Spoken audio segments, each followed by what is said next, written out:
May 13th, 2015, and the news out of New York is that Jorge Posada does not believe that Alex Rodriguez and Roger Clemens deserve to be elected into the Hall of Fame.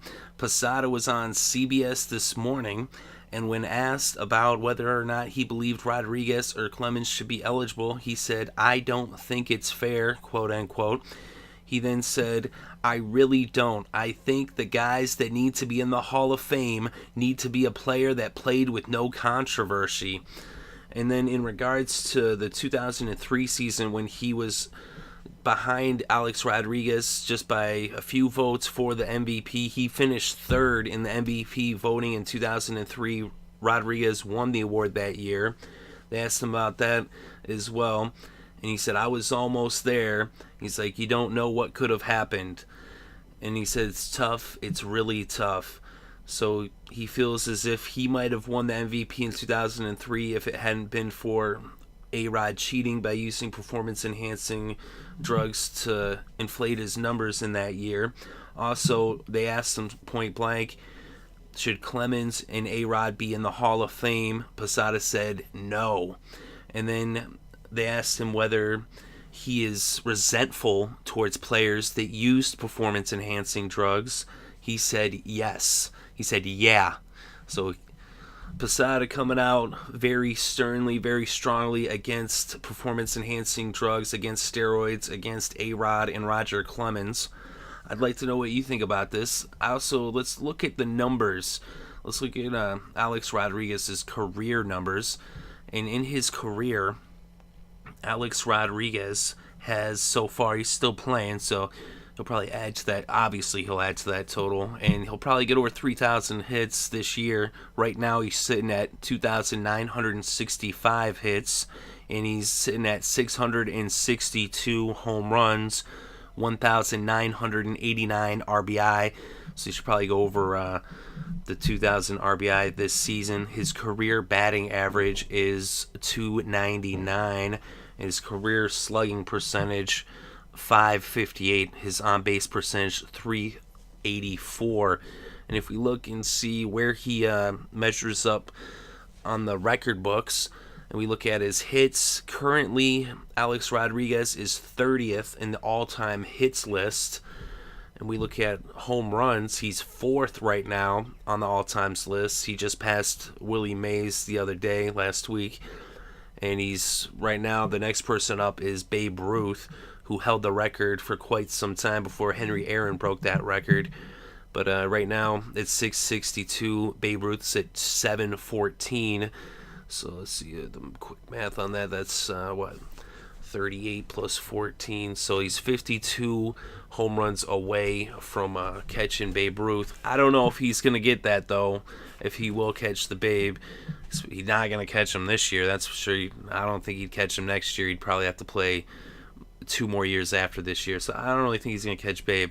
But let's look at his runs batted in. And he's 6th right now in RBIs with 1,989, just 6 shy of Lou Gehrig. So he's going to be passing Lou Gehrig probably, if not this month, in June.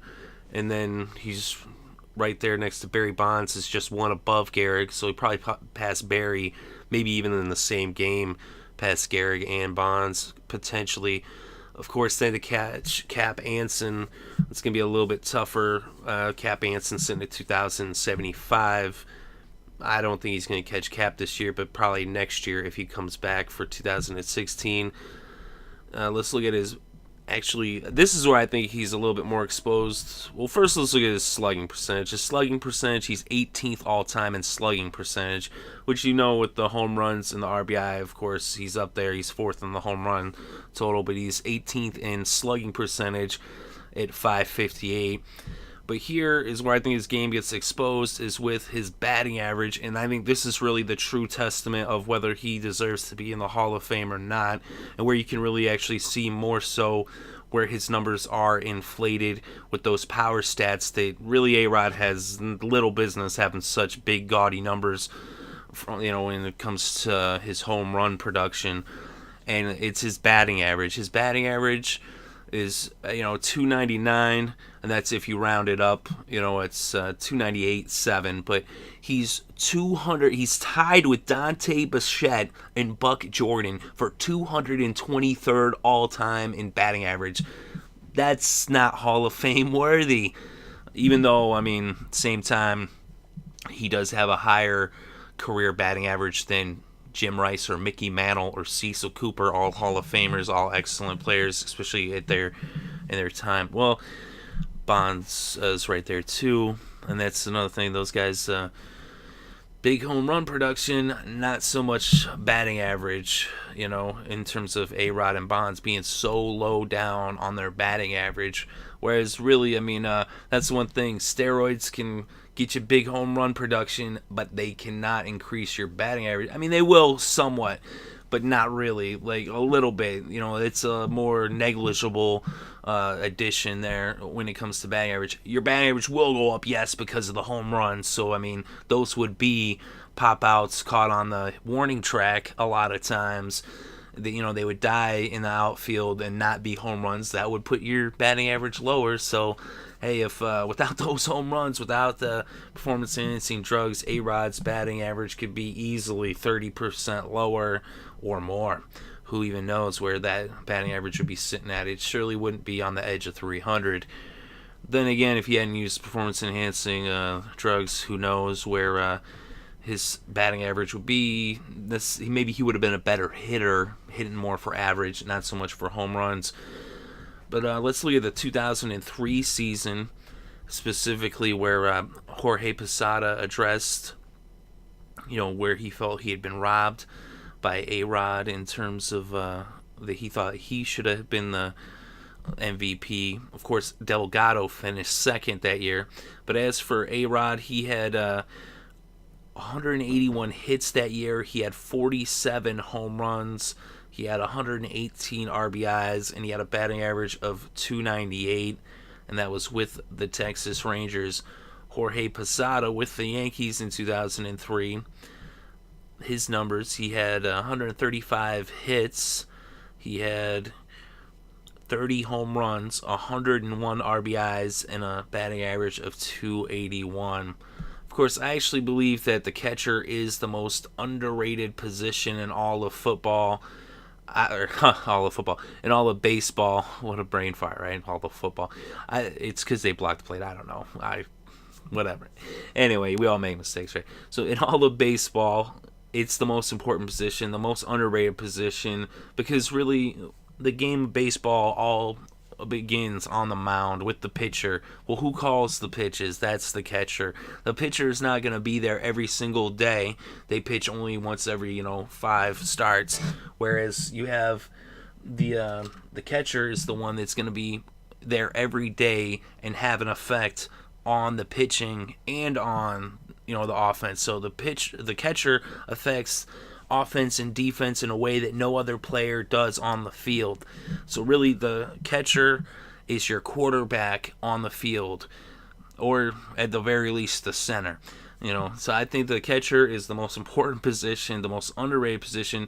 At least recently we're starting to see the catchers are getting a little bit more credit. They're getting a little bit more attention recently. But I've been for a long time professing how underrated that position is and how that is the most important position. That's where you need your smartest player, you need your best player as the catcher. And that's really, catchers lead the championships. So I say there's actually a pretty good argument that Posada should have been the MVP in 2003. So let's look at Clemens' numbers real quick. So Roger Clemens, his numbers, his career numbers, his ERA is 3.12, so 3.12 ERA. And he has 354 wins. Of course, Clemens is retired, unlike A-Rod. And then we look at his strikeouts. He has 4,672 strikeouts. And then we look at where he stands amongst the records in the record books. When it comes to Roger Clemens, his strikeout total of 4,672, he is third on the all-time list. He's more than 500 above Steve Carlton and just 203 shy of Randy Johnson. Of course, he's more than 1,000 shy of Nolan Ryan, the all-time strikeout leader and the greatest strikeout artist of all time, Nolan Ryan. But then look at his win total, Roger Clemens' win total. He's in the top 10. He's 9th overall. He's 12 games above Tim Keefe, and he's just 1 game behind Greg Maddux. Of course, the all-time win leader is Cy Young with 511. Of course, Cy Young did that in a time where he would throw every other day. He'd be pitching like every 3rd game. But then we look, though, at Clemens' ERA, and that is the same thing with A-Rod, where I think his numbers are exposed at his batting average. Clemens' ERA kind of exposes him too, where he stands amongst the all-time greats. Of course, Clemens pitched in a time with more offense, where the mound was lowered, where the ball was juiced up, and so were the hitters, but so was Roger Clemens. But overall, Roger Clemens sits at 215th overall in ERA with a 3.12 ERA. So Roger Clemens' ERA is way down there. Same thing with A-Rod's batting average. Is not anything that's so great. I actually would tend to agree with Posada on this, that cheaters shouldn't be allowed in the Hall of Fame, especially those who use performance-enhancing drugs. If nothing else, to send the message, to people to let them know, like, hey, this isn't going to get you anywhere. You want to destroy your body just for like a big paycheck real quick for the moment to put up big numbers, you're gonna get caught cheating, and we're not gonna put you in the Hall of Fame.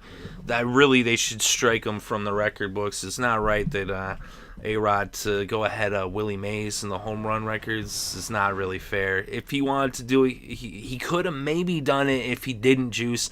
Of course, we'll never know, because really there's the question of when did he start juicing.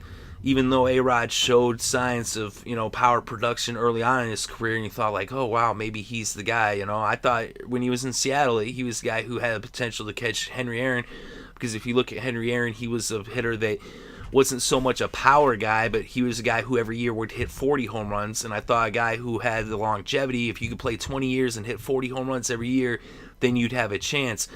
But A-Rod, though, we don't know. Was he juicing from the get-go? There's a strong possibility, and we know that he did at one point eventually. So really, with the question mark there, they should have just never done it, and then there wouldn't have been a question. But that's what I think anyway. I don't think really A-Rod or Roger Clemens deserves to be in the Hall of Fame. I mean, we'll always know who they were. It sucks that they had to do what they did. That was the choice they made. And you see other players like Posada who did not make those choices, who still had good careers. Even a guy like Derek Jeter. I'm not a Yankees fan, but, those guys, I respect Jeter. I respect Posada for playing clean and for putting up the numbers they did. They had excellent Hall of Fame-worthy careers, whereas Alex Rodriguez and Roger Clemens, sad to say, they disqualified themselves. But let me know what you think in the comment section below, whether you agree with Posada or disagree. If you agree with me or disagree, either way, let me know. I'm definitely interested and open to your thoughts and opinions, and I do respect your opinions, whether you agree or disagree. And if you think maybe they should be in the Hall of Fame, or if you don't think they should be in the Hall of Fame, either way, let me know what you think in the comment section below. Thank you very much for listening. It is greatly appreciated. I hope you're having a good day and have a good week and enjoy all the sports.